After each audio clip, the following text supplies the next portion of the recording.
አድማጮቻችን ኤፍኤም አዲስ 97.1 መሰንበቻን እያደመጣችሁ ነው። ዝነኛው የግጥምና ዜማ ደራሲ በሶስተኛ መጽሐፉ እየመጣ ነው። ከዚህ ቀደም ከሙዚቃ ግጥምና ዜማ ድርሰቱ ባለፈ ሁለት መጽሐፎችን ለአንባቢያን አቅርበዋል። ብዙ መነጋገሪያም ነበሩ እነዛ መጽሐፍት። አሁን እንግዲህ የፍልስፍና ይዘት በልብ ወለድ በታገዘ መንገድ የተጻፈው መጽሐፉ ለአንባቢ ይቀርባል። አለማየሁ ደመቀን እናገኘውና እየመጣ ስላለው መጽሐፉ ጥቂት ደቂቃዎችን እንዲሰጠን እናደርገዋለን። ሰላም አሌክስ፣ እንደምን አለህ? ጤና ይስጥልኝ ሰልዬ፣ እንደምን አለህልኝ? ሰላም ነው ሆይ? አለሁ ይመስገን። አሌክስ አንተ እንደምን አለህ? አለን ይመስገነው። ጥፍት ትልና የምትመጣው ነገር አለ ደግሞ። እንደዛ አይሻልም ታዲያ? ጥሩ ነው። በነገራችን ላይ ይሁን። ያን ጊዜ እኮ አንድ ነገር እልህ ነበር፣ ትዝ ካለ የራሴን ዋሻ ገንብቼ ገብቼ ነው ነበር እምልህ። ቋንቋው ራሱ።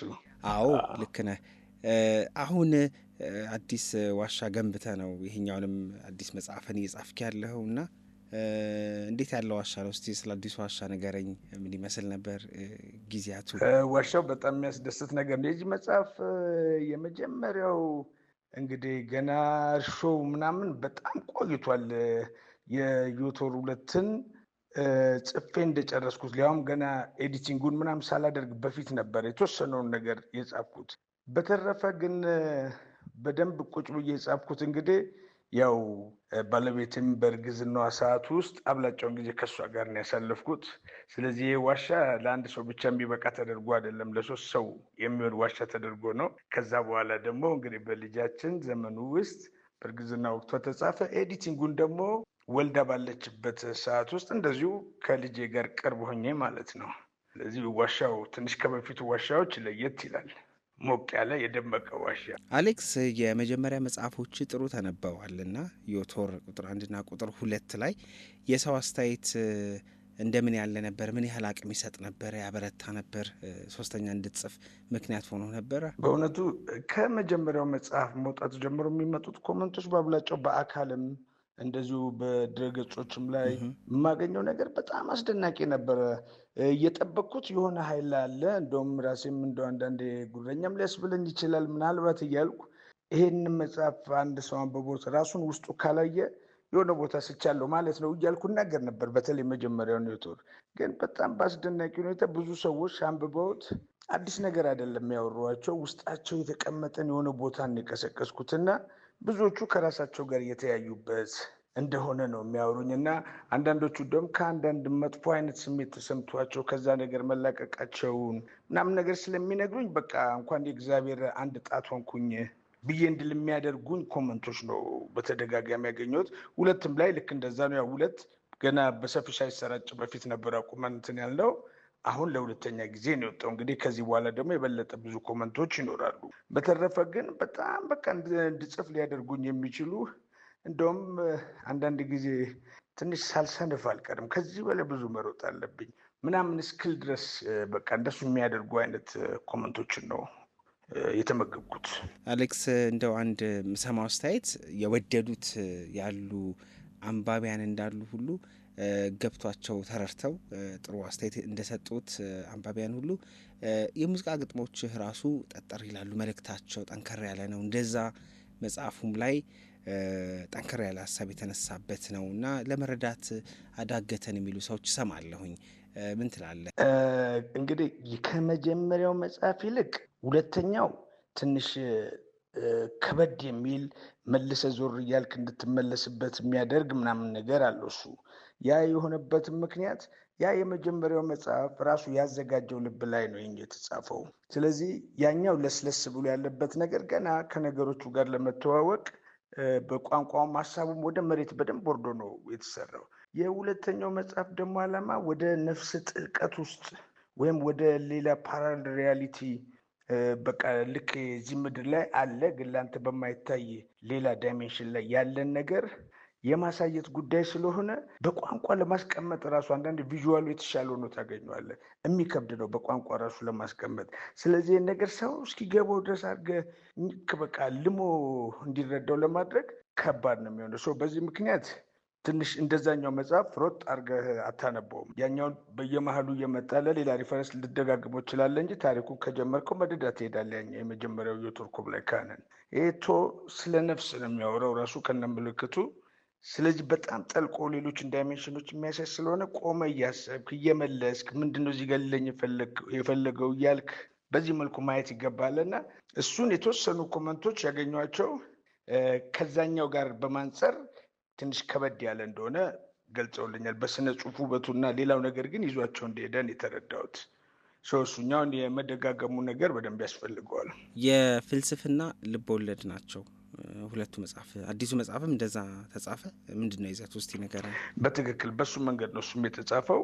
ግን የዓለም ላይ ያለውን አጠቃላይ ያውን የፖለቲካዊ ዝንባሌውን ከቴክኖሎጂው ጋር የሄድንበትን አጠቃላይ ከዚህ ከሶሻል ኔትወርኮቻችን ጋር የተያዘውን ስፔሻሊ ደግሞ በውስጣችን ውስጥ የማንነት የምንነት ነገር መቀዝቀዝ፣ በጣም መዳከም እና የምንሰማቸው ኢንፎርሜሽኖች የሚሰራጩበት ፐርፐዝ፣ እነዚህ ነገሮች በሙሉ በእያንዳንዳችን የነፍስ የዲኤንኤ መዋቅራችን ላይ በራሱ ብዙ ለውጥ ሊያመጣ የሚችል ነገር ነው እና ለምንም ስናያት እንግዲህ ልክ እንደ በዮሐንስ ራእይ ላይ ነው እንግዲህ ቃሉን የምታገኘው አርማጌዶን ልክ እዛ ላይ በተጠቀሰው መሰረት ወደሆነ ጥጉ እየሄደች ነው እና የፍርሃት ነገሮች በብዛት ነው ያሉት።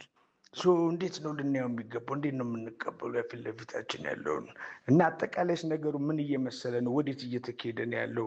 የምናያቸው ነገሮች የምር እንደምናየው ነው ዜናው ላይ ያለው ነገር ወይስ ጀርባው ምንድን ነው? እነዚህን ነገሮች በሙሉ ለማሳየትና ዘመኑን የንቃት ለማድረግ ነው። በቃ ትልቁ መነቃት ያለበት የሰው ልጅ ትንሽ ንቃተ ህሊና ወደ ሌላኛው ከፍታ መሻገር መቻል አለበት እና ይሄ ታስቦ የተሰራ ስራ ነው። እንደሰማሁት ክረምቱ መጀመሪያ ላይ ከዝናቡ እኩል ይመጣል የሚል ነገር ሰማሁኝ። እንደዛ ነው ያቀዳችሁት? እንደዛ ነው የሚሆነው። ወደ ሰኔ መጨረሻው አካባቢ ላይ እንግዲህ ከአጋማሹ ጀምሮ መጠበቅ ነው። ወደ ሰኔ መጨረሻው ላይ ግን ለንባብ ይበቃል።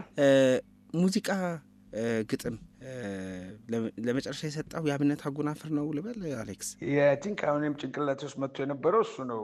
የአብነት አጎናፍር የቀረሽ ይመስለኛል ነው እንግዲህ በደንብ ጃይንቶን የወጣው ስራ። እኔ እሱን አስታውሳለሁኝ። ምንድን ነው ይህን መጽሐፍ ስትጽፍ ከስቱዲዮ ርቀ ነበረ ወይስ ስቱዲዮ ውስጥ ግጥምና ዜማ ስራዎችህን እየሰጠህም አብረህ እየጻፍክም ነበረ? ስቱዲዮ ውስጥ ስራ አሉ ወይ ለማለት ነው። አይ ስቱዲዮዎች ውስጥ ብዙ ስራዎች እየሰራ ነው። ለምሳሌ የአለማየሁ ኤርፖድ አልበም፣ እሱን ወደ ማጠናቀቁ አካባቢ ነን ያለ ነው። ብዙ ስራዎች ሰርተናል ከአሌክስ ጋር። የኢሳያስ ታምራትን አልበም፣ እሱም እንደዚሁ ወደ መጠናቀቁ የሄዱ ነው እና እንደዚህ አይነት ፕሮዳክሽኖች የሰራናቸው አሉ። ምናልባት እነሱም እንግዲህ ያው የአልበም ነገር ሁልጊዜ በዚህ ጊዜ ይወጣል እንዲሆናል ይባላል። አንተ ከሰራው በኋላ ከዛ ደግሞ የሌላው ደግሞ ያውጪው ያከፋፋዩ ምናምን ድርሻ ደግሞ ስለሚሆን ነገሮች እንደታሰቡት አይሆንም እንጂ እንደኛ ሀሳብ የዚህ ዓመት መጨረሻ ላይ ወይም የሚቀጥለው ዓመት መግቢያው ላይ ይወጣሉ ተብሎ የሚታሰቡ አልበሞች ናቸው ሁለቱም አልበሞች። ቅድም አዲሱ ዋሻ ልዩ የሚያደርገው ትዳር ይዤ የጻፍኩት ነው በዋሻ ውስጥ ባለቤቴም ልጄም አለች ስትል ነበረና እባክህ እስቲ ንገረኝ፣ ትዳር እንዴት ነው? እንዴት አይነት ነገር መሰለ፣ ልክ የሆነ አሁን ቅድም ስለ ፓራል ሪያሊቲ ወይም ዩኒቨርሱ ሳውራ ነበረ። ልክ አንድ ዓለም ላይ ሆነ መጀመሪያ ረግጠዋል፣ እዛ ጋር እንዳለ ያላየው ግን ሌላ ዓለም የእሱንም ዓለም ባለቤት ስትሆን ማለት ያል ነው። ትዳርና ልጅ ሌላ ሪያሊቲ ጋር እሱ ውስጥ መስመጥ፣ እሱን ማግኘት፣ ሌላ ጣዕም፣ ሌላ ውበት እና በጣም ድንቅ የሆነ ዓለም ነው። በቃ በፊት እንደዛ ነበረ። ያ ነው የረገጥከው ቦታ፣ እዛው ላይ ሆነ ሌላ ጣዕምን እናንተን ማግኘት እንደምናው ልክ እንደሱ ማለት ነው። በጣም የተዋበ በጣም ጣዕም ያለው ነገር ነው። አሌክስ፣ እንዲህ አንተን በጣም በቅርብ በምናቅ ሰዎች ውስጥ የህዝብ የምትባል አይነት ሰው ነህ። ያም ይወስድሃል ይህም ይወስድሃል እና ትዳር ላይ ደግሞ ሌላ ባህሪ ሊኖር ይገባል ወይ ደግሞ ሊፈጠር ይችላል ይላሉ እና እንደው ከዛ አንጻር ትዳር ስትጀምር የተውከው ትዳር ስትይዝ የጀመርኩ አዲስ ባህሪ ምንድን ነው? በጣም ብዙ ነገር ነው ለውጥ እንኳን ምክንያቱም በአብላጫው ጊዜ ብዙም የሚያዝ ሰው አይደለሁም። እንዳልኩ በተለያየ ስቱዲዮዎች ውስጥ የተለያየ ጊዜን በጣም ረጅም ሰዓትን ሙሉ ሌሊት አንዳንዴ ቀናትም እስኪገጣጠሙ ድረስ እንደዚህ አይነት የሆነ አኗኗር ነበረ። ያው የግድ ብቻዬን ባለሁበት ዘመን የኖርኩት እንደዛ ነው። አሁን በጣም ሰብሰብ ያለ አብላጫውን ጊዜ ቤቴ ውስጥ የምሆንበት እዛው ተመችቶኝ የምጽፍበትን ሁኔታ ራሱ አትሞስፌሩን ራሱ በዛ መልኩ ነው የፈጠርኩት። ባለቤቴም ደግሞ ልክ ያንን ነገር እንዲሆንልኝ ነው በቃ ሁሉ ነገር ቅርቤ፣ ስቱዲዮ የምሰራባቸው ነገሮች፣ ለስቱዲዮ የሚመች ቦታ፣ ለመጻፊያ፣ ለማሰቢያ፣ እነዚህ ነገሮች በሙሉ እዙ አካባቢ ሆኖ በቃ የተስተካከለና የተሰበሰበ ህይወት እንዲኖረኝ ያደረገችው በጣም ብዙ ለውጥ ነው እንጂ ስልዬ፣ ብዙ ለውጥ። በጣም ጥሩ። እስቲ ልጅህን አስተዋውቀን። አዎ፣ ሳባዜብ ትባላለች። ልዕልቲቷ ሳባዜብ ትባላለች። ሳባዜብ አለማየሁ ደመቀ። ለየት ያለ ስም ነው። ምን ማለት ነው? ሳባዜብ ማለት እንግዲህ የሁለት ነገሮች ቅልቅል ነው። የሳባና የአዜብን ሁለቱም እንግዲህ ለማክዳ ወይም ለንግስተ ሳባ፣ ንግስተ አዜብ ብለን አይደለም እንገልጻት። ስለዚህ በብሉይ ዘመን ጥበብን ፍለጋ የሄደችው በኋላ ደግሞ በክርስቶስ አፍ ደግሞ ጥበብ በዚህ ያለ ሲል እሷ ያንን ፍለጋ መምጣቷን ወደፊትም ይህን ልትመሰክር እንደምትመጣ የተናገረላትን አዜባዊ ስሟን አንድ ላይ በማዋሃድ እንግዲህ የኔ ልጅ ደግሞ የኢትዮጵያን ታሪክ በደንብ እንድታውቅ ከጥንት ጀምሮ ወደፊት እስከሚመጣው ድረስ እንድታይ ስሙ ሁለቱንም ነገሮች አብሮ ያያይዝልኛልና እሱን ነቀስኳት ስሟ ላይ። ባለቤትህንም ብናቃት ጥሩ ነው። ከዛ ውጪ ለብዙ እንስቶች ጽፈሃል። እንግዲህ ብዙ ሰው የወደዳቸው የፍቅር ሙዚቃዎች ጀርባ ያንተ ብዕር አለ።